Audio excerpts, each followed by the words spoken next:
అందరికీ నమస్కారం అండి.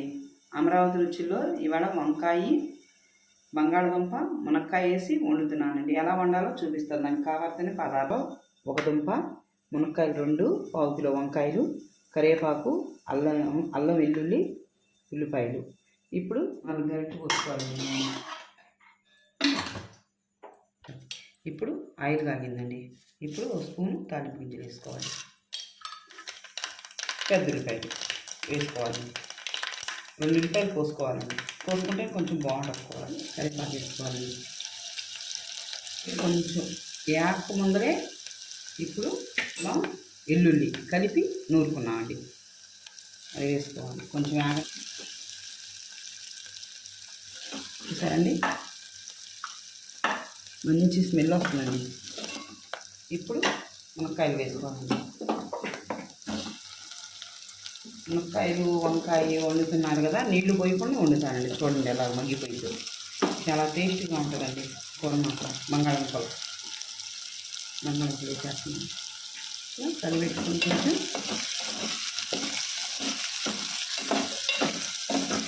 ఇప్పుడు కొంచెం మగ్గిందా మూత పెట్టుకోవాలండి. ఇట్లా ఇట్లండి కొంచెం ఇట్లా మగ్గినాయి కదండి. మగ్గినాయి ఇప్పుడు చూసారా, కొంచెం మగ్గినాయి. ఇప్పుడు వంకాయ వేసుకున్నామండి.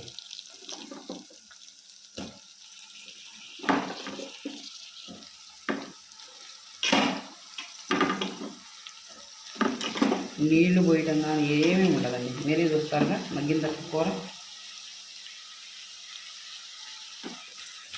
అలా కుదించుకోవాలి.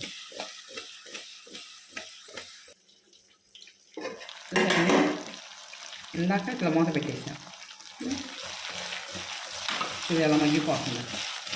ఇప్పుడు దీంట్లో 1 స్పూన్ ఉప్పు వేసుకోవాలండి.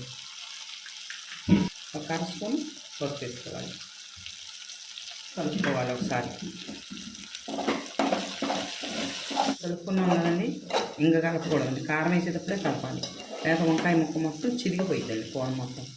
ఇప్పుడు మూత పెట్టేసుకోవాలి. మళ్ళీ సన్న సెగతో వండాలి. చూసారండి, ఇలా మగ్గిన తర్వాత మునక్కాయ వేసారా, అది కారం 1 స్పూను. ఉప్పు వేసిన కారం అని చెప్పాను కదండి, కారం 1 స్పూన్ వేసుకోవాలి. ఇప్పుడు ఎగరేసుకుందాం.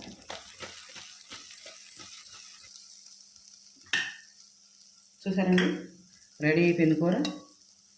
మీకు మునక్కాయ కాల్తనా కూడా పట్టుకొని చూపిస్తాను. మీకు అన్నాలైనా చపాతీలైనా తినొచ్చండి. కూర రెడీ. చూసారు, ఇది అన్నంలో తిన వంకాయ, మునక్కాయ, బంగాళదుంప వేసి చేసాం కదండి. చపాతీలో తినొచ్చు, అన్నంలో తినొచ్చు. మీకు నచ్చితే ఎట్లాగైనా తినొచ్చు. మీరు చపాతీలో టేస్ట్ చేయండి, అన్నంలో టేస్ట్ చేసి ఎలా ఉందో కామెంట్స్ చెప్పండి. మనీ ఎలా ఉందో టేస్ట్ చూద్దురమ్మా. మునక్కాయ ఉడికిందా లేదా అని చూడండి. ఎలా ఉడికింది కామెంట్స్ చేసి నాకు ఎలా ఉందో చెప్పండి. ఈ కూర ఎలా ఉందో చెప్పండి తప్పనిసరిగా. ఇందాక నేను జ్యూస్ చేశాను ఒకటి, అది చూపించలేదు మీకు. క్యారెటు, ఖర్జూరం పండు, చక్కెర, పాలు.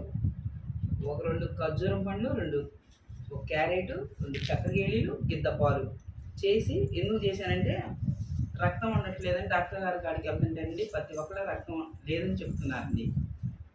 అందుకని ఆ దృష్టిలో పెట్టుకొని రోజు మార్చి రోజైనా తాగండి జ్యూసు. బాగా రక్తం పట్టిద్దండి, బాగా ఆరోగ్యంగా ఉంటారండి. ఎవరైనా తాగొచ్చు, పిల్లలైనా పెద్దోళ్ళైనా ఎవరైనా తాగొచ్చు.